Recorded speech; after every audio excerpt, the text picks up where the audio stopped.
गया। जी हाँ मेरे दोस्त, लड़की को लड़का बनाएगा, लड़का को लड़की बनाएगा। और एक खास बात मेरे दोस्तों, आपके पर्सनल सामान को गायब करके दिखाएगा। तो आइए बिना आपके समय को लेते हुए खेला को चालू करते हैं। अंतरु मंत्रु अंतरु मंत्रु लइका के समान उड़ंतरु जमूरे उस्ताद। अरे हुआ कि नहीं रे? मेरा तो है, लेकिन भाई साहब का पता नहीं। अरे अरे अरे दादा हो, साला हमार सामान बिलवा देलस, साला हमार ऑटो ले लस, चौरो ले लस, और सामानो गायब कर देलस। ए देख लिया, चुपचाप से हमार सामान लिया दो, न तो हम बाबू के लगे पे फोन लगाओ तनी। रुक जा तू।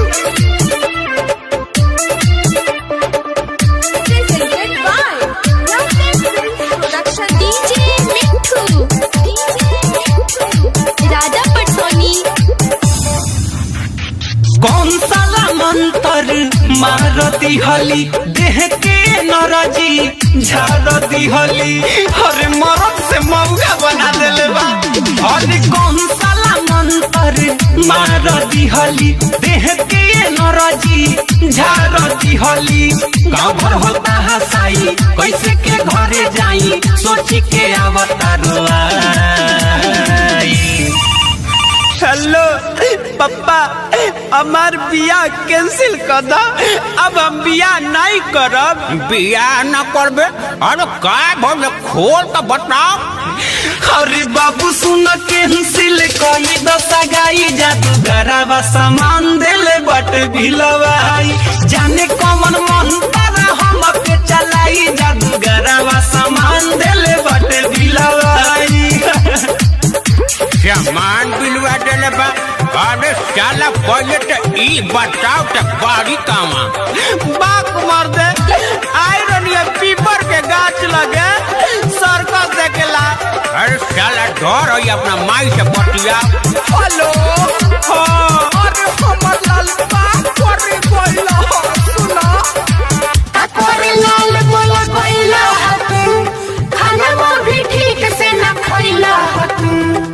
गोइल तुहार का जरूरी रला, घर में केहू से न बतैला हतू। सुन माई रे सड़क सगाह में अपना आइल रहनी ह देखे, घाट हमारे साथे गदी हले बचाऊ रया टाले के। जनती जे पहिले तो कबो ना आई रे, घर से निकल के रे माई। अरे कौन साला जादूगर रे? बात कराओ तो बात कराओ।